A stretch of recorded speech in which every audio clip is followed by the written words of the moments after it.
Welcome back. Meanwhile Brewing and Kaiju Cut Sew are joining forces for a special Lunar New Year party and a brand new beer release. Chris Gomez and Adrian Rivers are here to tell us more about the celebration. Y'all, good morning. Good morning. Lucky to have you. And Lucky Leaves is the first thing that we're going to be talking about. Yes. Because that's right, y'all. It is a party and there's always a beer release that goes along with it. So let's talk a little bit about that. Yeah, so this is our second iteration of Lucky Leaves, which we brew in collaboration with Chris. We always do kind of like a rice lager base with a tea.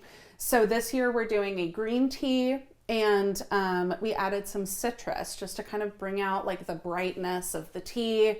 But yeah, all of the ingredients are paying tribute to East Asian culture. Wonderful. And Chris, you're in high demand because I've seen you twice in the space of 1 week. It was Austin Beer Works here last time. Yeah. And you collaborated with them on their beer as well. Absolutely. Totally different tastes though. Correct. Yeah. Completely different profile. Oh yeah, interesting. And so we're going to have a fun party. Let's just talk a little bit about like the idea of the party, what it's going to look like. So Chris? Yeah, so it is going to be all Asian AAPI vendor market, close to 30 different vendors.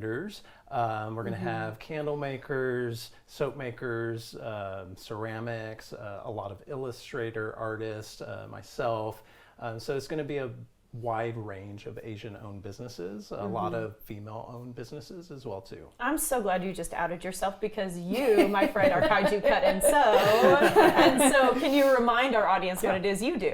Yeah. So I have an accessories brand. It's Japanese accessories brand. So I do everything by hand, use ethically sourced leathers, and then I will hand pick the fabrics when I go to Japan. So in Kyoto and Tokyo, I will pick out Japanese fabrics and for example, kimono fabrics that I get in Kyoto. So cool. And so these are a couple of your pieces that we can see here on the table. Yes. But you're also representing a lot of the other vendors who are going to be there. So can you just walk me through a little bit of what we see? Absolutely. So Amy Tam is one of the artists that will be there. This is her version of like Mikasa Yukasa. So this is her version of her print that kind of says it in a couple of different languages. Neat. We have Kesho's chocolate that's going to be there. Always sunny candles. So he has a Lunar New Year candle that smells amazing. I was going to say, so good. we already all sniffed it as a really so amazing you went from the pizza smell to the candle smell. And I was happy both times. Yeah, I'm not complaining about it. Thimblewimble, she does scrunchies and also does Japanese fabrics with her hand purses. Oh my gosh, They're so soft too. And then Irene with Spark Collection, there'll be story time with Irene. So she does children's books in different languages. So Korean, Mandarin, Japanese. So she'll be there. And then like I said, we'll have jewelers from Josie and Pearl.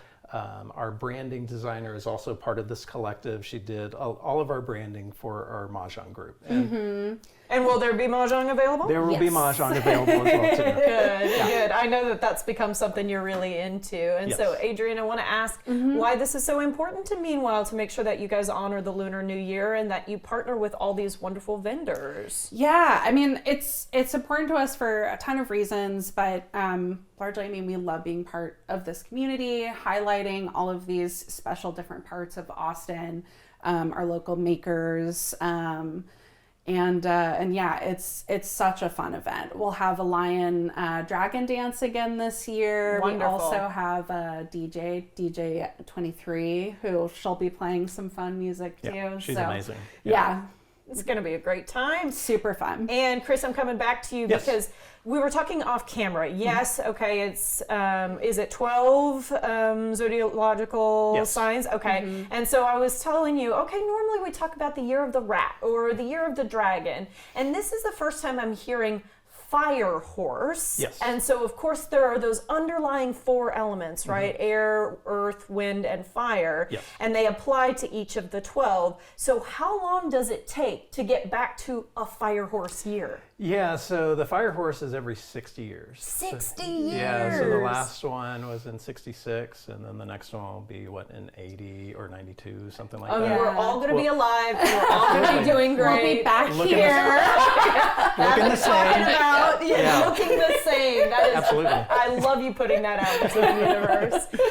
But that's so cool. And so, does it mean anything specific when we're talking about like predictions for the year? Yeah, so fire horse means fast movement, fast change. So it's a year of the fast change. So that, expect big changes at a very rapid movement. So just kind of be ready for any type of big and fast change that's going to happen in the year. Money in my Money-wise. wallet? Absolutely. Okay, A lot of yes. money in your wallet. Oh, thank you, Chris. Yeah.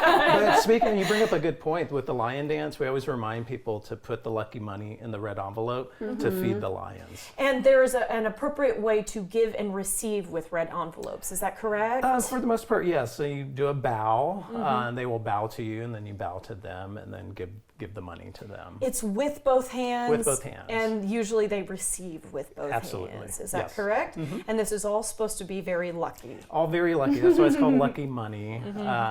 So yeah, and you can bring it to my booth too. I'll take that. Chris would be so kind enough to take some lucky money off your hands. Tell me just a little Yeah. bit more about the mahjong, just for anybody who's interested. This is Absolutely. something I'm calling around about. I have played it a couple of times, Yeah.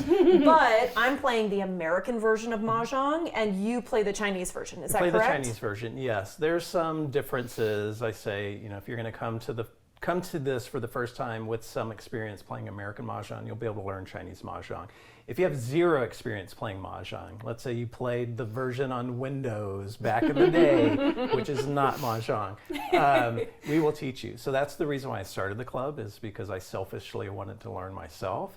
And this just became its own thing. Yeah. So, we will teach you how to play. We have beginner-friendly tables, and we have teachers that will, teach you how to play mahjong. And then if you know mahjong and you want to learn how to play points, we'll teach you how to learn points as well too. Okay, Yeah. all right. So you don't have to come in with any skill. Real quickly, do we need tickets? No, free to attend. Lovely. You guys always make it so easy. Thank you both, Thank and happy you. Thanks. Lunar New Year. Happy Lunar New Year. Easy to get all those words out. Okay, for more information, follow at Meanwhile Beer and at Kaiju Cut Sew on social media.